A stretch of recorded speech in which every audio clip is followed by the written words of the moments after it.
Hello दोस्तों, कैसे हो आप सब। आप सभी का मैं स्वागत करती हूँ हमारे चैनल रैपिड गुरुकुल में। पिछले वीडियो में हमने भारत पे तुर्क आक्रमण के बारे में देखा था।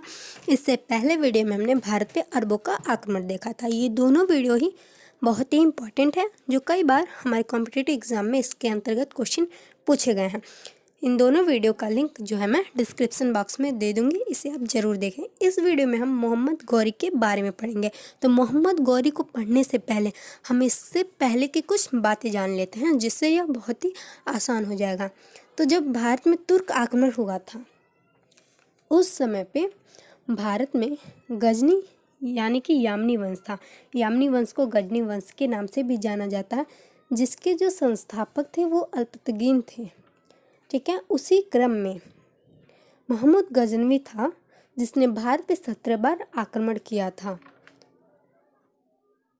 इस यानी कि मोहम्मद गजनवी की मृत्यु के बाद, यानी कि गजनी साम्राज्य के बाद मध्य एशिया में गौर राजवंश का उदय हुआ।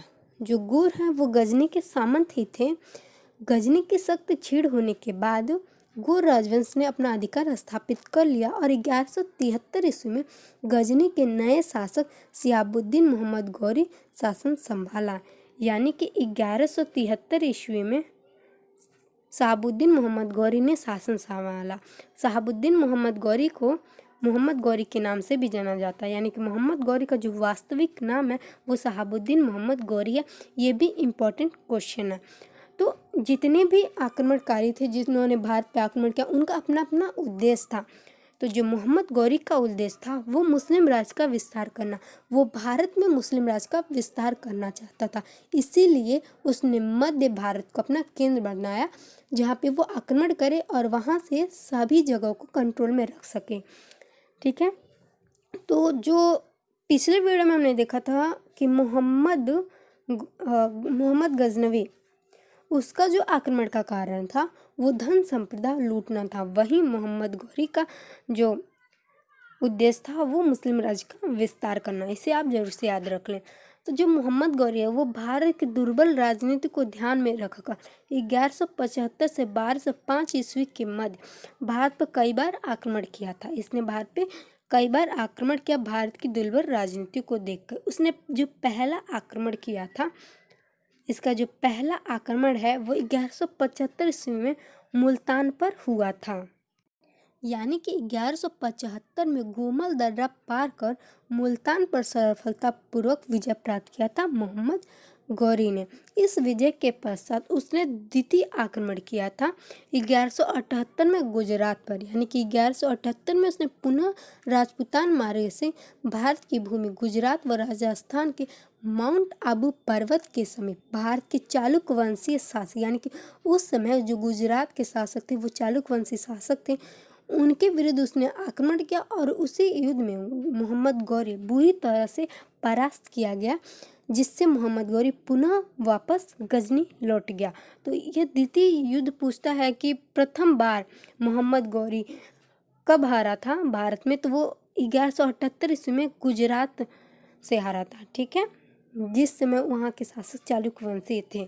ठीक है, उसके बाद से यह मध्य भारत पे अपना स्थापित करना चाहता था, इसलिए उसने प्रथम तराइन का युद्ध हुआ था, जो कि पृथ्वीराज चौहान और गौरी के बीच हुआ था। ये जो पृथ्वीराज है, पृथ्वीराज चौहान या पृथ्वीराज तृतीय हैं, इनके मध्य 1191 ईस्वी में युद्ध हुआ था, जिसमें गौरी हार गया।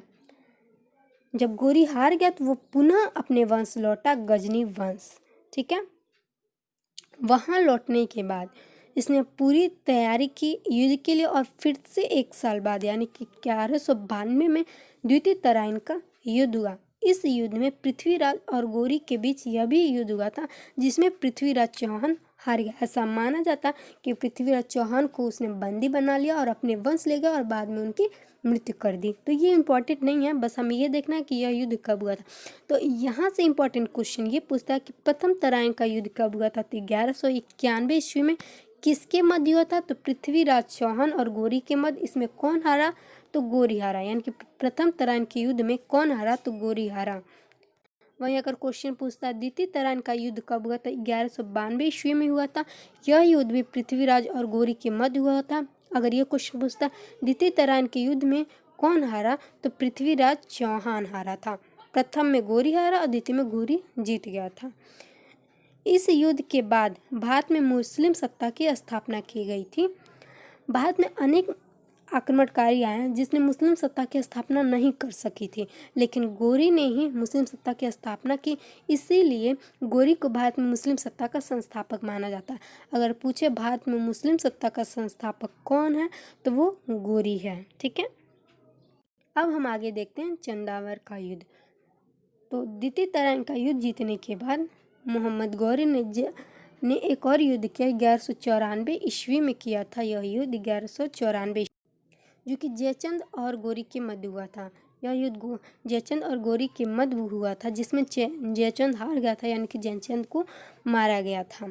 इस युद्ध की विजय के बाद भारत में चांदी के सिक्के जारी किए गए और उस पर देवी लक्ष्मी की आकृति बनाई और दूसरी तरफ अरबी में कलमा लिखवाया। पिछले वीडियो में हमने देखा था कि मोहम्मद गजनवी ने भी भारत में चांदी के सिक्के जारी किए, जिसमें उसने संस्कृत में कलमा भी लिखवाया था। उसी तरह मोहम्मद गौरी ने भी भारत में चांदी के सिक्के जारी किए, उस पर एक तरफ देवी लक्ष्मी की आकृति बनाई, दूसरी तरफ अरबी में कलमा लिखवाया। साथ ही जो इसकी मृत्यु है वो 15 मार्च 1206 ईस्वी की हो गई थी। अपनी मृत्यु से पहले ही मोहम्मद गौरी ने भारत के विजित प्रदेशों पर शासन का भार अपने गुलाम सेनापतियों को सौंपते हुए वो गजनी लौट गया। ठीक है, तो उसकी जो मृत्यु है वो 15 मार्च 1206 ईस्वी को हो गई थी। कई जगह ऐसा माना जाता है कि 15 मार्च 1206 को शाम की नमाज पढ़ते समय कुछ सिया और हिंदू लोगों द्वारा दम्यक नामक स्थान पर झेलम नदी के किनारे गौरी की हत्या कर दी गई थी। और ऐसा भी माना जाता है कि जब उसने अपना अंतिम आक्रमण 1205 ईस्वी में लौट करने के बाद वो लौट के अपने वंश जा रहा था, उस समय कुछ लोगों ने उसकी हत्या कर दी थी। तो ये इम्पोर्टेंट नहीं है, बस ये इम्पोर्टेंट इसकी मृत्यु कब हुई, तो 12 मार्च 1206 ईस्वी को इसकी मृत्यु हो गई थी। अपनी मृत्यु से पहले ही इसने जो अपना शासन था, जितने भी भारत में उसने जीता था, वो अपने गुलामों को दे दिया था। उसी में एक गुलाम था कुतुबुद्दीन ऐबक। कुतुबुद्दीन ऐबक, इसको उसने अपना साम्राज्य देकर वो चला गया था। गौरी ने अपना जीता हुआ साम्राज्य कुतुबुद्दीन को देकर गया था, जिससे बाद में इसकी मृत्यु हो जाती है। तो इसी ने दास वंश की स्थापना की। कुतुबुद्दीन ऐबक ने ही दास वंश की स्थापना की। इसको हम अगले वीडियो में पढ़ेंगे। उसके बाद आते हैं बख्तियार खिलजी। तो ये जो बख्तियार खिलजी, इन्होंने ही नालंदा विश्वविद्यालय और विक्रमशिला विश्वविद्यालय को नष्ट किया था। क्वेश्चन कई बार यहाँ से भी पूछता है, नालंदा विश्वविद्यालय किसने नष्ट किया या विक्रमशिला विश्वविद्यालय को किसने नष्ट किया, तो वो बख्तियार खिलजी ने ही नष्ट किया था। साथ ही यहाँ से ये भी एक क्वेश्चन है कि विक्रमशिला विश्वविद्यालय की स्थापना किसने किया था, तो इसकी स्थापना जो पाल वंशी शासक धर्मपाल ने कराई थी, जो बौद्ध धर्म से संबंधित शिक्षा देता था। ठीक है, इसकी स्थापना धर्मपाल ने करवाई थी। ये भी एक क्वेश्चन है इम्पॉर्टेंट। वहीं अगर पूछता है क्वेश्चन कि नालंदा विश्वविद्यालय की स्थापना किसने कराई, तो नालंदा विश्वविद्यालय की स्थापना कुमारगुप्त ने करवाई थी। यह भी एक इम्पॉर्टेंट क्वेश्चन है, जिसका जो इस विश्वविद्यालय का जो नष्ट है वो बख्तियार खिलजी ने कर दिया था। बख्तियार खिलजी ने साथ ही साथ बिहार व बंगाल पर विजय किया था। जो मोहम्मद गौरी था वो मध्य एशिया पे ही विजय करना चाहता था, लेकिन जो बख्तियार खिलजी ने इसने अपना साम्राज्य विस्तार और किया और बिहार और बंगाल पर इसने विजय प्राप्त की। ठीक है, अगली वीडियो में हम सल्तनत काल के बारे में पढ़ेंगे, जिसके अंतर्गत हम देखेंगे बहुत सारे इंपॉर्टेंट क्वेश्चन। आई होप आपको ये वीडियो पसंद आई हो। अगर ये वीडियो आपको पसंद आए तो इस वीडियो को लाइक करें, साथ ही साथ इसे शेयर भी करें, और कोई डाउट है तो आप पूछ भी सकते हैं कमेंट करके, और मेरे चैनल को सब्सक्राइब करें। Thank you for watching.